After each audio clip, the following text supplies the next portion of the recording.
The Screwtape Letters. Letter 2. My dear Wormwood, I note with grave displeasure that your patient has become a Christian. Do not indulge the hope that you will escape the usual penalties. Indeed, in your better moments, I trust you would hardly even wish to do so.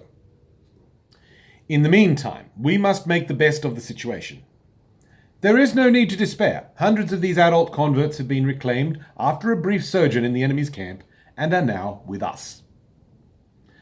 All the habits of the patient, both mental and bodily, are still in our favour. One of the great allies at present is the Church itself.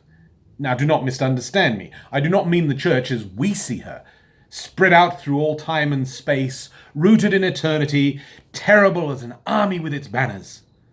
That, I confess, is a spectacle which makes our boldest tempters uneasy.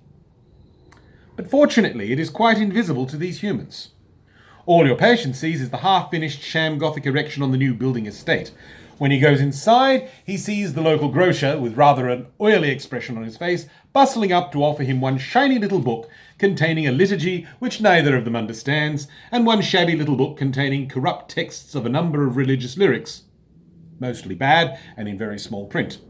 When he gets to his pew and looks around him, he sees just that selection of his neighbours whom he has hitherto avoided.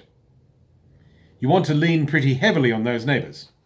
Make his mind flit to and fro between an expression like the body of Christ and the actual faces in the next pew. It matters very little, of course, what kind of people the next pew really contains. You may know one of them to be a great warrior on the enemy's side. No matter. Your patient, thanks to our Father below, is a fool. Provided that any of those neighbours sing out of tune, or have boots that squeak, or double chins, or odd clothes, the patient will quite easily believe their religion must therefore be somehow ridiculous. At this present stage, you see, he has an idea of Christians in his mind which he supposes to be spiritual, but which in fact is largely pictorial.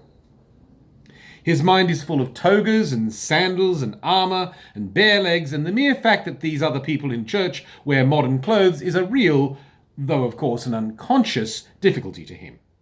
Never let it come to the surface. Never let him ask what he expected them to look like. Keep everything hazy in his mind now, and you will have all eternity wherein to amuse yourself by producing in him the peculiar kind of clarity which hell affords. Work hard, then, on the disappointment or anticlimax which is certainly coming to the patient during his first few weeks as a churchman. The enemy allows this disappointment to occur on the threshold of every human endeavour. It occurs when the boy who has been enchanted in the nursery by stories from the Odyssey buckles down to really learning Greek. It occurs when lovers have got married and begin the real task of learning to live together. In every department of life, it marks the transition from dreaming aspiration to laborious doing. The enemy takes this risk because he has a curious fantasy of making all these disgusting little human vermin into what he calls his free lovers and servants. Sons is the word he uses, with his inveterate love of degrading the whole spiritual world by unnatural liaisons with the two-legged animals. Desiring their freedom, he therefore refuses to carry them, by their mere affections and habits, to any of the goals which he sets before them. He leaves them to do it on their own. And there lies our opportunity, but also, remember, there lies our danger.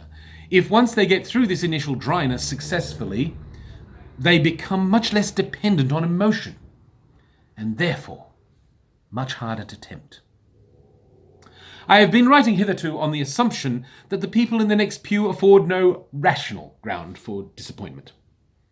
Of course, if they do, if the patient knows that the woman with the absurd hat is a fanatical bridge player, or the man with squeaky boots a miser and an extortioner, then your task is so much the easier. All you then have to do is to keep out of his mind the question, if I, being what I am, can consider that I am in some sense a Christian, Why should the different vices of those people in the next pew prove their religion is mere hypocrisy and convention? You may ask whether it is possible to keep such an obvious thought from occurring, even to a human mind. It is, Wormwood, it is. Handle him properly and it simply won't come to his head. He has not been anything like long enough with the enemy to have any real humility yet. What he says, even on his knees, about his own sinfulness is just parrot talk. At bottom, he still believes he has run up a very favourable credit balance in the enemy's ledger by allowing himself to be converted, and thinks that he is showing great humility and condescension going to church with these smug, commonplace neighbours at all. Keep him in that state of mind as long as you can. Your affectionate uncle, Screwtape.